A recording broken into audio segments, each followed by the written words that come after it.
Alô, vai ter uma entrevista coletiva agora, nós vamos fazer silêncio, quem não for fazer silêncio, a gente vai ter que tirar o local. Então, sobre o vice-presidente, o senhor, como é que o senhor está avaliando não ter ainda um nome até o momento, depois de ter consultado já algumas pessoas? Olha, não deu certo com o general Heleno, tendo visto o partido que ele está afiliado, não concordou. A Janaína estava no nosso radar. Ela pediu um prazo a mais para decidir também. Eu acho que isso é bom para ambas as partes. Bem, nenhum pré-candidato anunciou seu vice, então temos um limite ainda que dá para a gente conversar, se entender melhor, que nós, não só eu como ela, nós não podemos errar. A advogada Janaína, ela não rejeitou ainda, ela está pensando... Não rejeitou.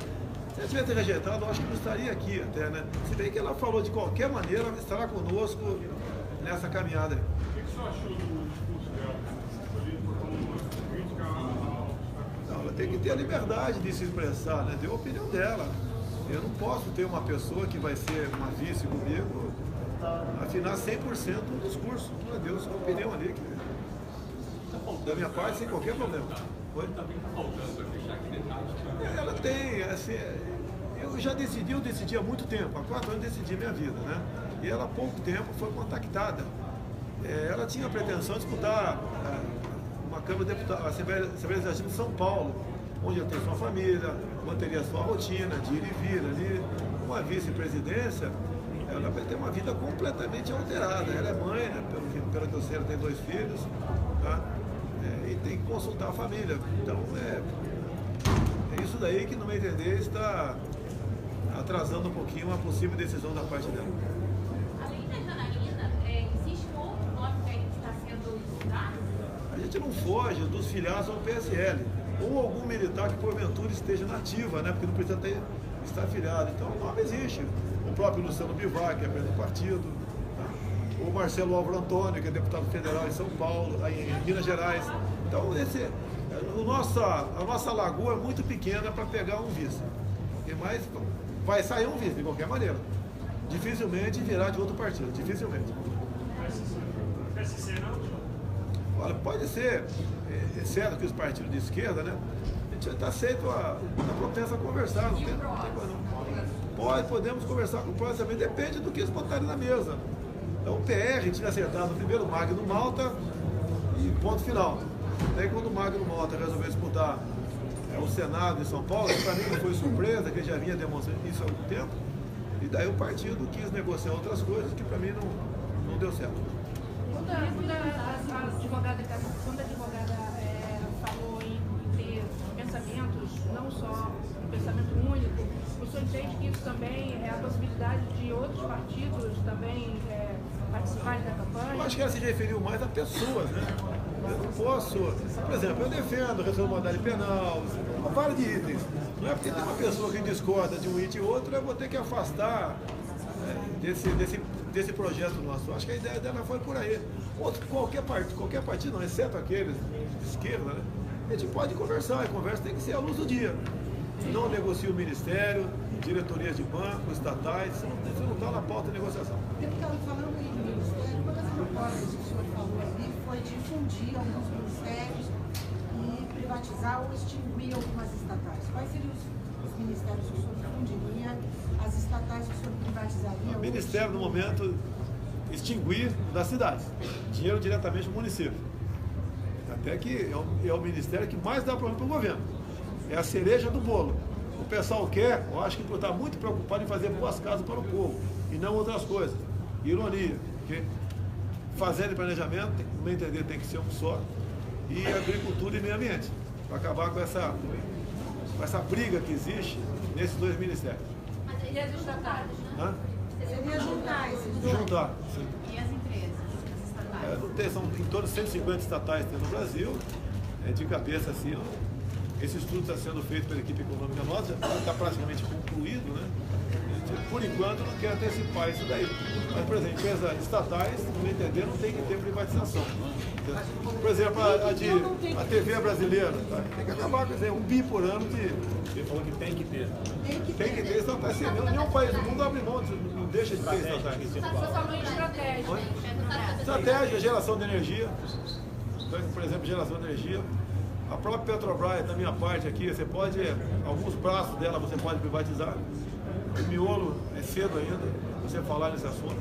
Temos a questão da Golden Share, até adianto para vocês, né? A questão da Embraer, a fusão dela. Eu tenho acompanhado a meia distância esse caso, sou favorável, sim. Se eu for presidente, isso será mantido, já que a Golden Share pertence ao presidente decidir isso aí. Então, da minha parte, tranquilizo, porque eu entendo que nós temos que buscar boas parcerias. Nós vamos ter uma vitrine nos Estados Unidos. Alguns comércios vão ser abertos para nós. E quem não vai entender, se isola no mundo, a tendência é, como aconteceu com a Ingesa no passado, é deixar de existir. Então, como presidente, você permitiria ao Boeing tomar uma participação de 80% na parte comercial da Embraer? Você permitiria? Olha, eu tenho conversado com alguns militares que participam dessa questão, né, porque é uma empresa que tem algo voltado para a estratégia, né, são favoráveis a isso. E eu tenho que confiar nos brasileiros. É muito simples. O não entender das coisas, eu acho que isso é um gesto de humildade. É conversar. Eu lembro quando cheguei tenente do Exército em Newark, Mato Grosso do Sul, quantas vezes eu perguntei para o cabo velho ali se estava certo ou não tal procedimento que iríamos realizar. Não tem demérito isso não. Eu acho que o errado é você achar que sabe de tudo e faz besteira. Você mencionou também que, embora tenha o seu nome, o senhor não gostaria, não é um salvador da pátria. O que o senhor acha que, se o senhor for eleito, o que vai mudar? Qual é a proposta dessa mudança que o senhor está apresentando para o Brasil? Olha só, vocês da imprensa sempre batem na questão governabilidade. Mas se você não negociar com os partidos, você para o Brasil. É melhor o Brasil parado do que afundando. Acho que a primeira resposta é essa aí. Tá certo? Eu acho que eu peço até apoio a vocês. Se alguém tiver uma ideia diferente dessa de tomar lá da cá, eu agradeço. Não podemos continuar nessa proposta, né, nessa forma de fazer política, porque levou à ineficiência do Estado e uma corrupção nunca vista em lugar nenhum no mundo. Isso tem que deixar de existir. E pelo que eu vi agora no acordo lá do PSDB, os mesmos partidos de sempre, né, negociaram tudo. Ou seja, se o Temer, vamos supor que o Alckmin seja presidente, sai o Temer de lá, entra o Alckmin e continua tudo a mesma coisa. Inclusive a volta do imposto sindical. E o que é a espinha dorsal do seu governo, candidato? Que os partidos que quiserem apoiar, eles têm que estar de acordo com isso, eles não podem fugir desse nível. É um mérito para indicar ministérios. Eu não falo em botar militares, né? Eu falo em botar militares pela sua capacidade, pelo seu passado. Como, por exemplo, eu tenho um sonho, ciência e tecnologia. O coronel Marcos Pontes da Aeronáutica. Não é porque ele é astronauta apenas, né? É um homem que continua ativo, nos procurou, manifestou a intenção de colaborar. E eu acho que seria uma boa pessoa até para ser exemplo para a garotada aqui no Brasil. Ele vai investir, pesquisar, partir para a inovação. Então basicamente pessoa que tem iniciativa e tem uma história, né, de conhecimento e de causa com aquele ministério. Sobre a privatização de partes da Petrobras, pode explicar um pouco mais? Seriam as refinarias ou o que parte? Não poderia explicar um pouco mais porque está em fase de elaboração. Parte dela pode ser privatizada sim e eu não quero avançar aqui de certas coisas que eu combinei com várias pessoas que estão me ajudando e certas declarações só depois de confirmar, a gente não tem que desfazer lá na frente, dizer que não era aquilo, foi mal interpretado. Então a ideia é essa aqui, é muita seriedade, praticamente tudo vai estar no plano de governo, que não vai ser uma peça de ficção, e como é sempre feito, né, para ganhar simpatia de todo mundo, e acabou as eleições, aquele papelucho fica recebendo poeira e armado. A ideia nossa, vocês podem até achar que não seria um bom projeto que a gente vai apresentar, um bom programa de governo, mas vai ser um realista para a situação que nós nos encontramos. Mas a presidenciar o Estado é uma função central. Eu gostaria que o combate à corrupção tivesse até outro viés, e não apenas, vamos privatizar. Eu sou favorável a privatizar, mas que não fosse esse a tônica. É um sinal que você está dando de incompetência, de ceder a pressões. Você vê a questão de diretorias de banco, Caixa Econômica, Banco do Brasil. Tem que deixar de existir, tem que ter alguém lá de dentro do banco, da Caixa, né? Que uma coisa, até você poderia até apurar, né? Tive há pouco tempo com um armador brasileiro, Ele diz que por ano, no Porto de Santos, arrecada, a título de taxa de desassoreamento, 2,5 bilhões. E quase nada desse recurso foi empregado lá. Qual partido manda no Porto de Santos? Por que não buscar uma maneira de diminuir essa arrecadação, né? Que pelo que tudo indica, não é tão necessária assim para desassorear tanta coisa, e dessa forma você estaria barateando, ajudando a competitividade no que sai do Brasil e fazendo que entre produtos mais baratos do Brasil sem essa taxa aí que, no final das contas, equivale a 2,5 bilhões por ano, que é mais ou menos R$3 cobrado, né? De quem importa ou exporta cada tonelada de mercadoria. O senhor falou também que 110 parlamentares já se manifestaram que gostariam, né, de entrar no seu projeto. De onde são os parlamentares? E como é que foi essa conversa? Desse partido, tudo estão no Centrão, quase 40% deles estão conosco. Tá? A conversa, tivemos 7, 8 reuniões, colocamos na mesa rapidamente algo que está sendo bastante costurado, vocês concordavam com a proposta, desde geração de energia para Roraima, que é o estado que tem densidade eleitoral, mas tem 8 parlamentares. Você vê a questão dos problemas do produtor rural, problema da segurança, a questão que é muito forte para a bancada evangélica, a questão de família. Tá? E quem lá tem a ver com o turismo, a questão da indústria das multas que existe não só nas estradas. Você pode ver, já que vocês devem ser do Rio, a maioria aqui, você anda aqui na orla do Rio, né? Leblon, Copacabana, a 70 por hora, justifica você pegar Rio Santos e ter trecho de 40 por hora? Não justifica. Essa indústria de multa na estrada tem que acabar. A intenção não é evitar vítimas, né? É arrecadar para alguém. E esse alguém aí tem que deixar de ganhar dinheiro dessa forma. Né? A indústria da multa no campo também existe isso aí. Qualquer coisa é multagem, principalmente depois da emenda constitucional 81, que a pena para quem pratica o trabalho análogo à escravidão, de acordo com o ativismo judicial, a pena é expropriação do imóvel. O homem do campo não pode continuar sendo assustado pelo MST, por multagens, seja lá o que for. Bolsonaro, no seu discurso foi falado sobre a importância da educação dos nossos jovens. Com relação à educação, já há uma proposta elaborada para o seu possível governo? A proposta vai ser apresentada, ninguém vai fazer milagre. Você sabe que o orçamento nosso está quase todo comprometido com despesas obrigatórias. Então, muita gente fala, tem que ter aí o tempo integral. Eu pergunto, quem vai pagar mais um professor ou passar de 20 para 40 horas a carga horária do professor? Não temos como fazer isso aí. Nós temos que otimizar isso daí, no meu entender. Então, as propostas, hoje em dia, você investe muito mais lá em cima do que embaixo.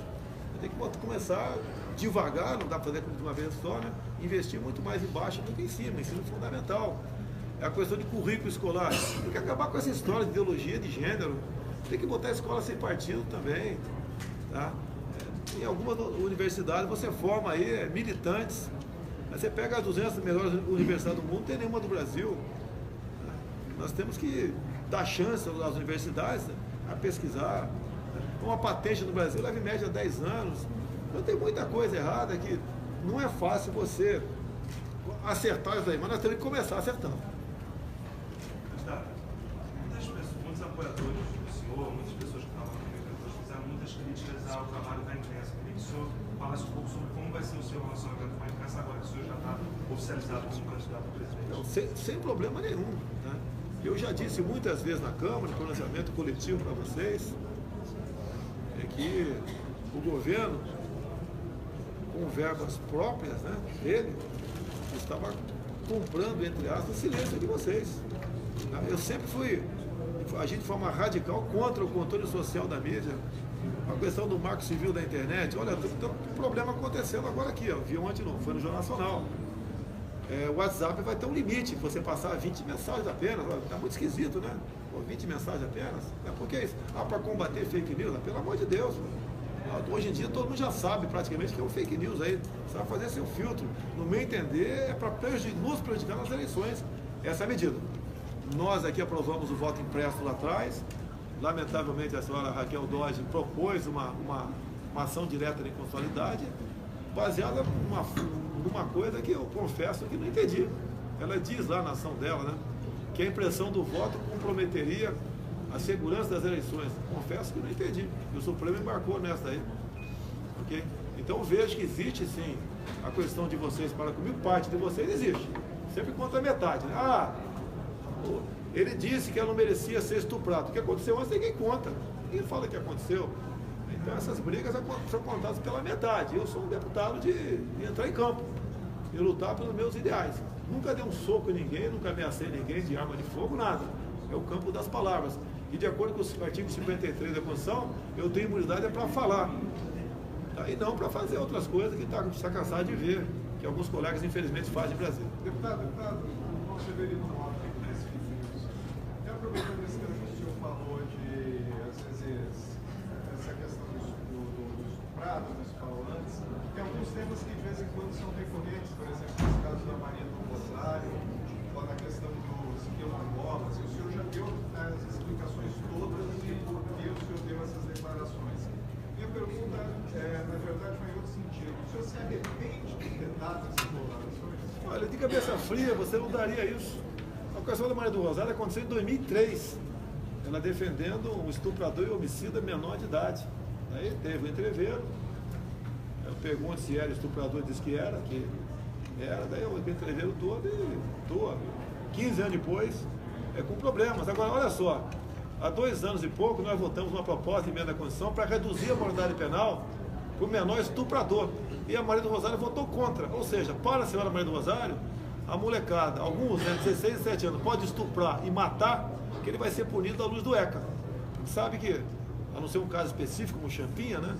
Em outros momentos, desde que não tenha uma grande repercussão junto à mídia, em média o cara vai embora com 8 meses de cumprimento de pena. E a declaração dos quilombolas? Foi uma brincadeira que eu fiz. Não, foi uma brincadeira que eu fiz. Inclusive, se o processo for acolhido pelo ministro relator, eu vou levar o afrodescendente, que eu conversei com ele sobre esse assunto, fiz uma brincadeira com ele. Agora, os quilombolas, estive agora no Pará com o delegado Eder Mauro, fui recebido por líderes e comunidades quilombolas, e eles querem realmente aquilo que eu vinha falando há muito tempo. O quilombola quer ter o direito de explorar sua terra, exemplo, um fazendeiro do lado explora sua terra, que é particular, né? Quer, por exemplo, ter o direito de vender. Tem lá 10 famílias que querem vender sua terra, que vende. Eles não querem continuar sendo escravizados pelo governo. Eles querem uma lei áurea hoje em dia. Assim são a maioria dos quilombolas. Por isso estão me apoiando. Agora, eu fui no quilombola, então eu recomendo a vocês, seria uma experiência muito proveitosa, né? Comparecer, como fui em reservas indígenas, como fui em Miracatu ver montanhas de grafite, como fui no interior de São Paulo também, ver a questão do nióbio, lá em Cajati, fui ver a Esmeralda em Eldorado Paulista, tá certo? E tenho rodado o Brasil todo, nesse sentido, estou há quase 4 anos nessa batida, me preparando para esse momento. Então, o grande problema que todos nós brasileiros temos, né, é que não está acostumado a ouvir a verdade.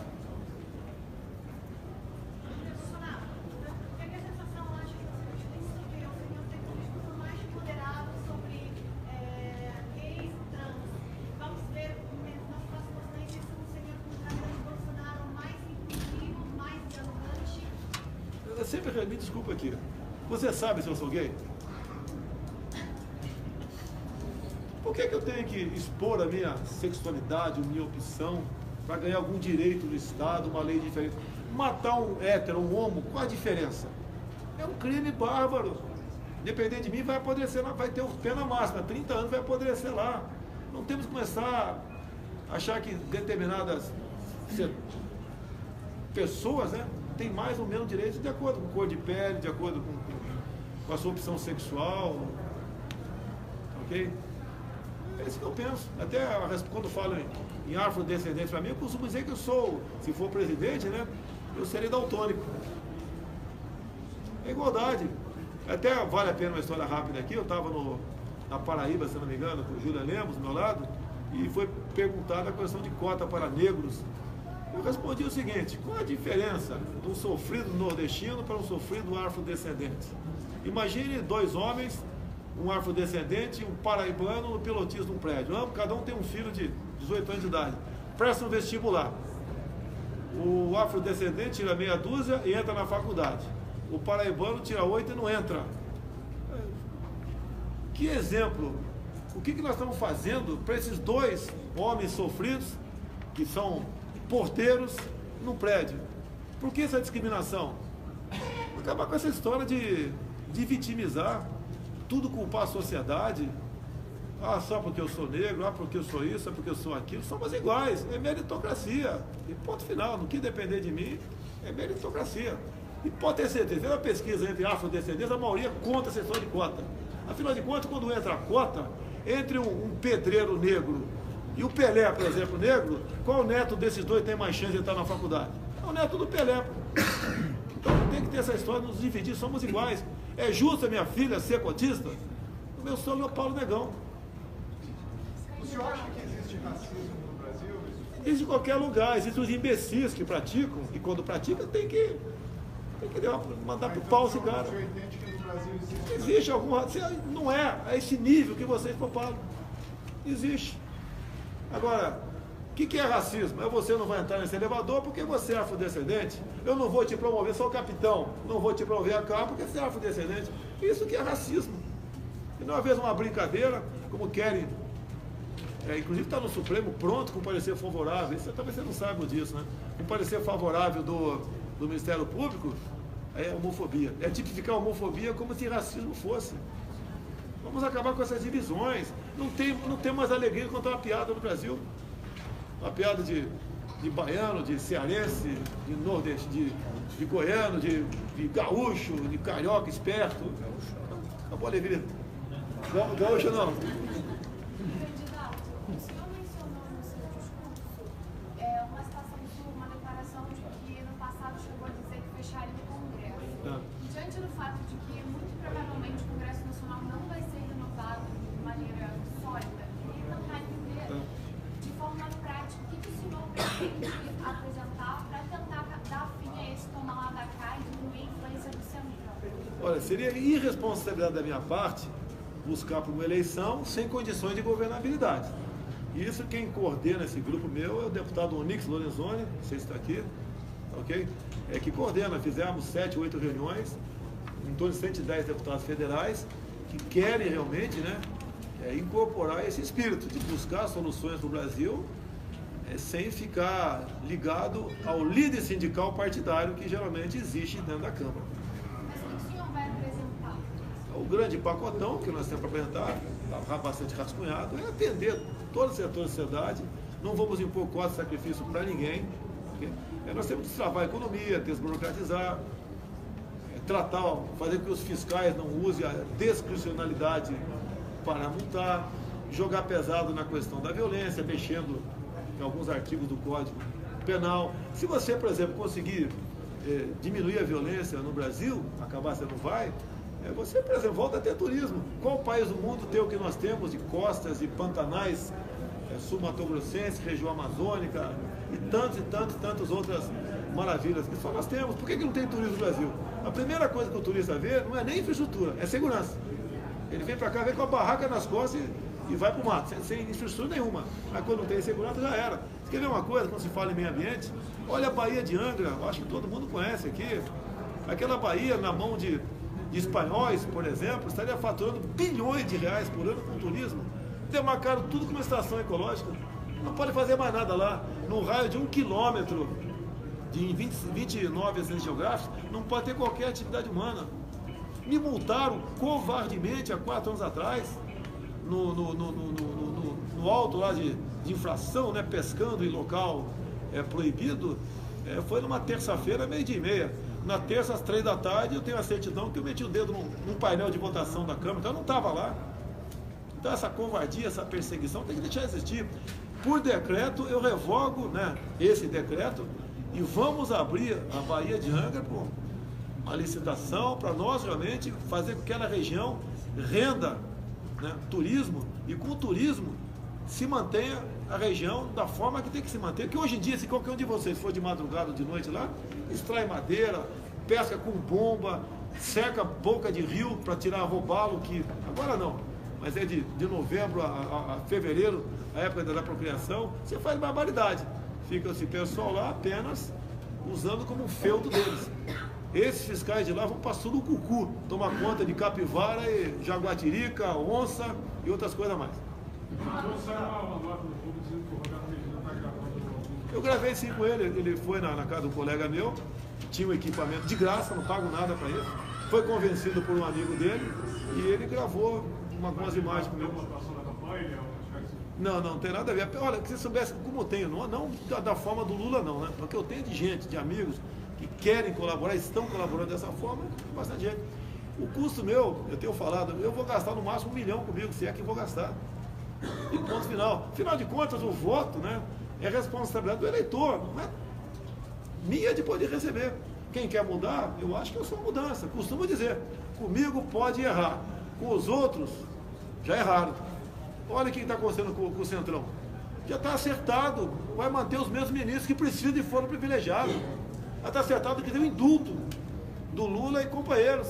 Você vê que o Temer tentou por decreto diminuir a pena mínima de cumprimento para assinar o indulto. Deu zebra com ele. Mas quem assumir tem esse compromisso sim. E o PT, que tem o seu satélite, é a mesma coisa. Não muda nada. Deputado, a sua proposta para o Supremo? Olha, eu fiz uma proposta, você falou muito bem, proposta. Nós podemos, né, propor, certo? O Supremo, hoje em dia, lamentavelmente, eu queria que não fosse assim, acho que está mais desgastado do que o nosso parlamento, ok? Eles têm um mandato lá que a vida útil vai até os 75 de idade, ok? Como é que você vai equilibrar esse jogo? Tem que falar, quem sabe a gente botasse 10 do perfil de Sérgio Moro, para a gente conseguir a questão do equilíbrio. E o Supremo não pode legislar, como querem legislar a questão do aborto. Agora não interessa o que cada um pensa, mas não pode legislar a questão do aborto, como já vem legislando outras coisas. Não pode o Conselho Nacional de Justiça, por exemplo, inventar audiência de custódia. Não tem que partir da cabeça deles isso. É lei. Se eu sou presidente, eu pressiono o Congresso Nacional, mando uma proposta para lá e tento, via convencimento, revogar a audiência de custódia, que desestimula o policial civil militar a combater a bandidagem aqui. Ninguém hoje em dia é preso por furto. Raríssimos ficam presos mais de 24 horas por roubo. Candidato, o senhor tem falado bastante sobre o Supremo. O senhor acha que o ministro Gilmar Mendes e o ministro Dias Toffoli estão soltando demais esse negócio de polarizar? Esse é o sentimento do povo brasileiro. Inclusive, é o meu sentimento também. Tem uma decisão dele de pouco tempo, né? Que a prisão em segunda instância, o réu já perde a liberdade. E monocraticamente, o caso Zé Dirceu foi condenado em segunda instância, foi e está na rua. Uma decisão do senhor Dias Toffoli, contrariando decisão de colegiado. Não sou jurista, também não entendo nada de jurídico, mas eu procuro me informar. Deputado, o senhor falou que está se preparando há 4 anos para esse momento, no Brasil, conversando com as pessoas, mas, por outro lado, o senhor disse que muitas coisas ainda estão em discussão, em proposta de elaboração. Pode se esperar que, nesse tempo todo, já tivesse quase um programa de governo pronto para... Você já respondeu a minha pergunta sozinho. Não é fácil eu manter uma atividade na Câmara, uma atividade familiar, e andar pelo Brasil todo. Então a experiência maior que eu trago é na minha cabeça. Agora, quando eu vou para o respectivo ministério, que eu está acertando as pessoas para trabalhar, apesar da minha experiência, tem que ouvi-las também. Não é o que eu quero. Eu quero a ditadura. Se é ditadura, eu estou fora. Ninguém está pensando nisso aí. É conversar com as pessoas. Às vezes, como eu vim de Roraima, né, com muitas ideias. 2 viagens a Roraima, muitas ideias. Fui lá ver a questão dos venezuelanos. Como povo roraimense, né, inclusive lá da região que é muito importante aí, Pacaraima, né, como é que eles estão enfrentando esse problema? Ó, em média, hoje em dia são 500 venezuelanos vindo para cá. Aumentou-se por 3 a violência. Prostituição à luz do dia, meninas a senhoras de idade. Né? Todas as escolas estão sendo ocupadas por filhos deles. Os hospitais todos ocupados por venezuelanos também. E malandramente o governo da Venezuela faz. Pega os seus doentes, aqueles que dependem de uma medicina de alta complexidade, manda para cá. Teve uma ideia há pouco dia, a governadora fechar a fronteira. Não é fechar a fronteira. Até porque você não tem como fechar aquela fronteira. Fronteira seca, o pessoal vai vazar de lá. Está fugindo de um regime bastante complicado, né? Já está aí numa ditadura, que o governo Lula, Dilma e Temer, o Temer até se submeteu ao vexame de ver seu embaixador expulso de lá, em vez de ele tomar essa iniciativa e chamar seu embaixador para cá. Lá tem que ter um campo de refugiados. Eu sei que envolve a ONU, entra complexidade nisso, para atender esse pessoal. E você vê, quem tinha recursos foi para os Estados Unidos no começo. Depois começou a descer mais para o Chile, segundo escalão. Agora os mais pobres estão vindo para o nosso lado. Deputado, você acha que diante dessas ações das redes sociais, tem mobilização, o tempo de TV passa, funciona, tem pessoas agora? Não, passa a ser importante se você tem um peixe para vender. Não adianta você ter um caminhão de mercadoria podre, que é que esse tempo de televisão vai servir agora para o Centrão e para o PT também. É melhor ter uma Kombi, né? Um bom produto. Agora, repito, não tem obsessão. Se eu não chegar, é sinal que tem alguém melhor do que eu. Eu espero ter paz para poder ir para a praia e depois de 63 anos de idade, descansar um pouco. Deputada, a Janaína é a primeira mulher ao escalão da sua campanha cotada e o senhor vai mal no eleitorado feminino, as pesquisas mostram isso. Qual é a sua proposta para as mulheres? Por que há essa rejeição ao senhor nesse eleitorado? É por causa dos rótulos. Né? Duvido que vocês me apontem um áudio, um vídeo, eu dizendo, né, que mulher tem ganhamento do que homem. Duvido. Vocês gravam tudo. Uma coisa tão grave como essa. Teria falado em vários momentos, se essa fosse uma bandeira minha. Agora, todo lugar que eu vou tem que explicar isso. E tem muita mulher que é desinformada. O senhor não disse que mulher grávida deveria receber? Não disse nada disso. Não. Eu respondi, talvez você tenha visto o jornal 0 Hora, né? Por que o empresariado resolve pagar mais para a mulher do que homem? De acordo com pesquisas, é por vários motivos. Uma deles é essa que você falou. Tanto é que você vê a dificuldade de uma mulher jovem conseguir emprego aí fora. Porque essa é uma realidade. E eu falei em função de pesquisa e da realidade. Chega numa empresária, mulher, e veja se ela tem mais homens ou mulher empregada. Pronto, é só constatar. Mas esse é um problema? Isso seria atacado? Não, de jeito nenhum. Eu não posso interferir na iniciativa privada. Se nós dois tivéssemos a mesma idade, fôssemos sargentos da Marinha, tá? Logicamente, você poderia engravidar um dia, eu não, tá certo? E nós estamos ganhando o mesmo salário, sem problema nenhum. Agora, quando você vai para a iniciativa privada, o PT ficou 13 anos lá, em vez de me atacar, por que não apresenta o que eles fizeram para acabar com isso? Vamos supor nós dois com 20 anos de idade, tem que descarregar um caminhão de cimento, saco 50 quilos. Quem vai ser contratado? Eu ou você? Essa realidade, o pessoal tem que... Eu não vejo nada demais falando tocar nisso. Nunca falei. Negativo, não interessa se é homem, mulher, gay, negro, não interessa. Eu quero gente que dê conta do recado. Um cara que entenda o assunto. Ponto final.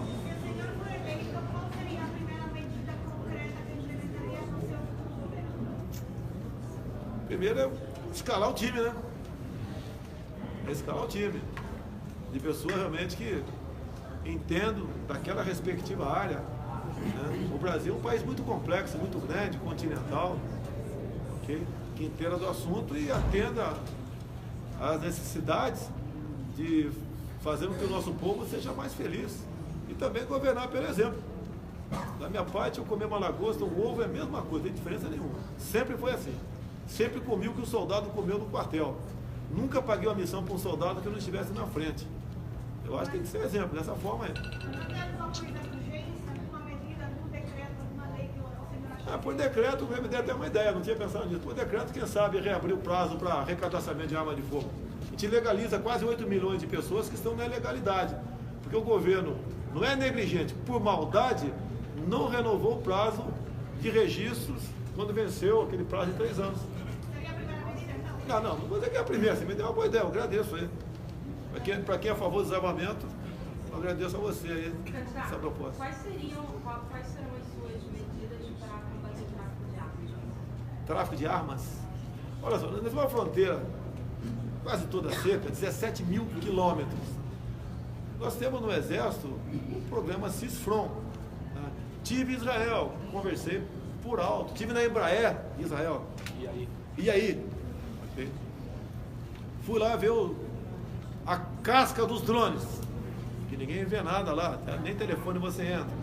Eles querem colaborar conosco. Eu acho você com inteligência, de verdade. Tá? E outra, dando agora um tema complicado, o excludente de licitude, para que os homens e mulheres da lei, caso entrem em combate com esse tipo de bandidos, que eles respondam, mas não tenha punição. É igualzinho aqui no Rio. Pergunto para mim, manteria essa intervenção federal? Sim, com excludente de licitude. Da maneira como está? Não.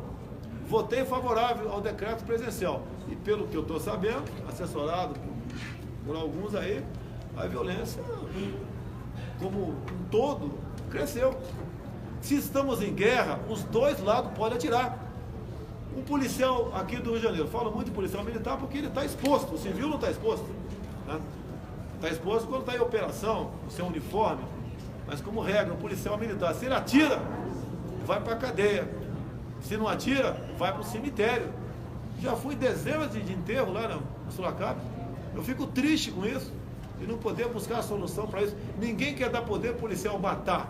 Eu quero dar meios para ele não morrer. Agora, se ele não pode atirar, vamos tirar a arma dele. Vamos tirar o fuzil do soldado, a pistola, o revólver e botar um buquê de rosa na mão de cada um, para ver se resolve a situação da violência no Rio. Ou então, quem me critica, apresente uma solução. E a mais que eu gostaria de fazer é o seguinte, é convidar esses ólogos da vida, em operação, estar na frente da tropa para dizer como é que tem que resolver aquela situação sem atirar.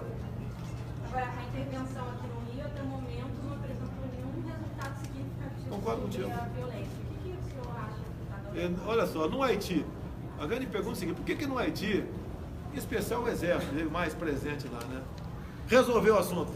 É a forma de engajamento, lá no Haiti. Eu fui lá, inclusive, logo depois teve um terremoto lá. É lá, qualquer elemento com uma arma de guerra nas mãos, você dava 20 tiros em cima dele e depois ia ver o que está acontecendo.